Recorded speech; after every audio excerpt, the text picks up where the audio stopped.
2 times a day. Stay on the grind, no delay. Lay back cause I'm on my way to detonating. I'm taking anything that stands in my way. Like tick, tick, tick, ba-boom, boom.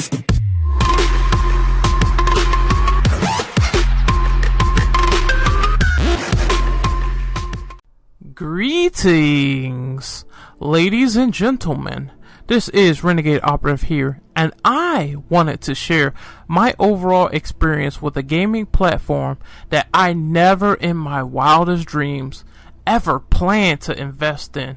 This is a gaming platform that has readily overwhelmed me with its features, sales, and crazy amounts of customization.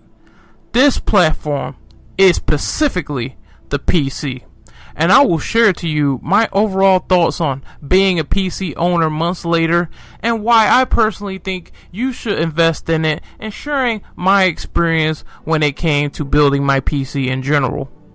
So I started out extremely skeptical about building my own rig. I had no prior knowledge of PCs until I got my A+ certification, and it's something that warrants basic IT knowledge about user interfaces and computer components.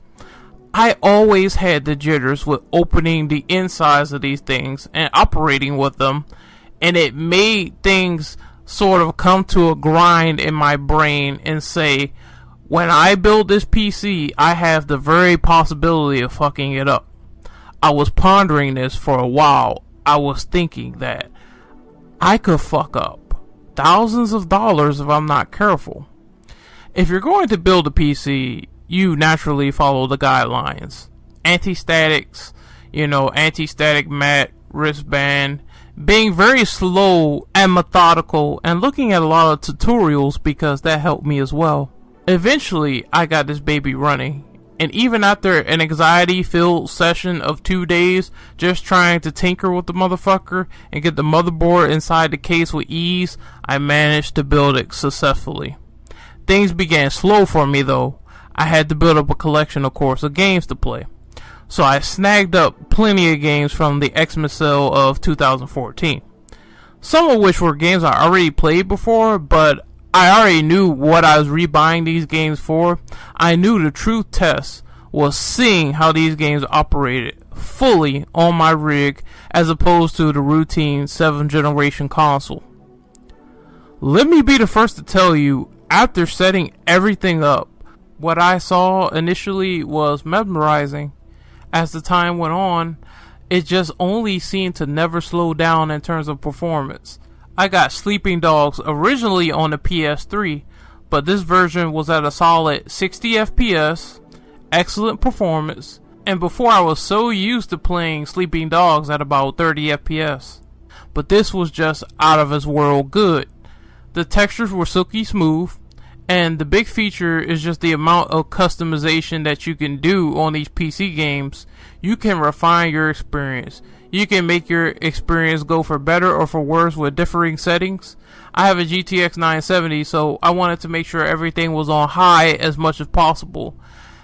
After that appeasement of that experience that I had, I took some time to notice that I had a full list of games that I got on my Steam wish list, and I figured, man, now's the good time to check the list of things that I got to see how it all equated to, added up, and to make sure I was in line of budget for the $40 that I had to spend on Xmas break.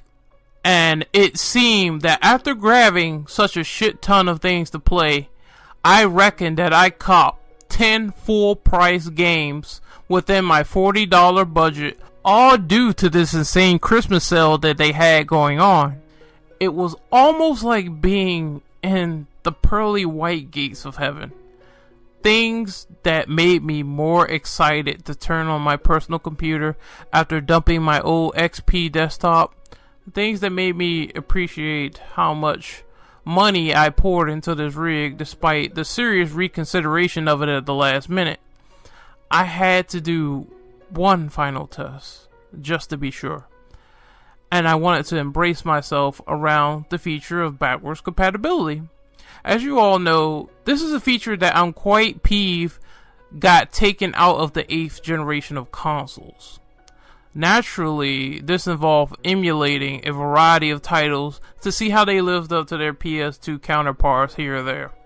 Bruh, I can tell you now, if anti-aliasing bugged you with some PS2 games, I can honestly say all of those issues while putting my PS2 emulator on the highest settings that they can go on, feverishly washed away every problem that I had with how the games looked originally. It was like it was cleaned up. It was like watching a vagrant come out of a car wash and immediately turning into a millionaire. A clean fucking old bastard. It was fucking unbelievable. Don't get me wrong. I think the PS2 looked great and felt right for what it was and what it accomplished. But it seems that emulating those games just gave them a perfect look that wasn't achieved back then. I've been with my gaming rig, my gaming beast, for about a year now. I've been a console gamer at heart since the 90s. But if you're going to go with systems to pick and choose, for the time being, you can seriously not sleep on the PC. It'll change your gaming experience forever, especially if you're looking for the best quality, insane prices on games when they go on sale, and leagues of customization that sadly many consoles are ripping away from the consumer. I went with the PS4 as well for the exclusives this generation, and I also went with the PC for the performance because I was not going to get an Xbox One. And I could not possibly be any happier for finding what is essentially a good combination with brands I enjoy and the absurdity of how strong and amazing a gaming PC can be. Save your time, save your money, save your patience, and I think you can feel the same way as I do, and you can raise yourself off the fence when it comes to the choice.